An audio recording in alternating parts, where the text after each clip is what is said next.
Tal? A molts de vosaltres us preocupa el tema de la refrigeració dels centres de dades. Bé, per començar hem de saber que els centres de dades efectivament fan servir, entre d'altres materials, no, substàncies o mètodes o tècniques, fan servir l'aigua com a element refrigerant. Val? Cada centre té un model de tractament dels recursos diferents. Què vol dir això? Potser hi ha un centre de dades amb un circuit tancat. Què és un circuit tancat? Pues un xip, no?, que treballa, fa molta calor, i l'aigua que hi ha al voltant del xip absorbeix aquesta calor, l'aigua s'evapora i després d'evaporar-se segueix pel circuit fins que arriba en un lloc on hi ha una piscina, aquest vapor es condensa i l'aigua és renovable. Per tant, en això no hi ha problema.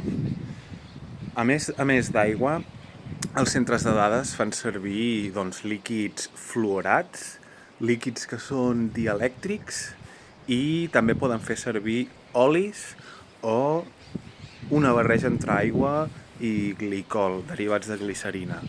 Per tant, el debat és important? Sí. Per què? Els centres de dades avui dia són indispensables. Sense un correcte model de funcionament, no?, i de presa de decisions basat en dades, la cosa seria molt difícil. Per tant, estem tots d'acord que és una cosa indispensable tenir centres de dades. Ara bé, quin és el problema veritable dels centres de dades?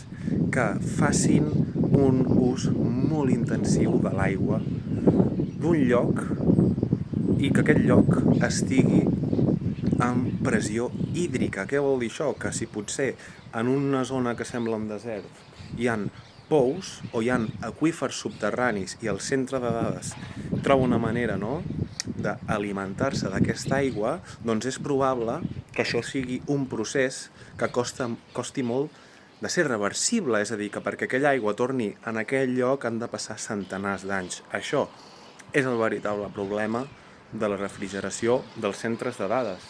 Però, endevina, els responsables saben lo important que és mantenir i conservar i regenerar els espais naturals.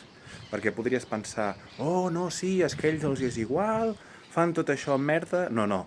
La veritat que ningú, amb el seu juïci sa, vol viure en un lloc que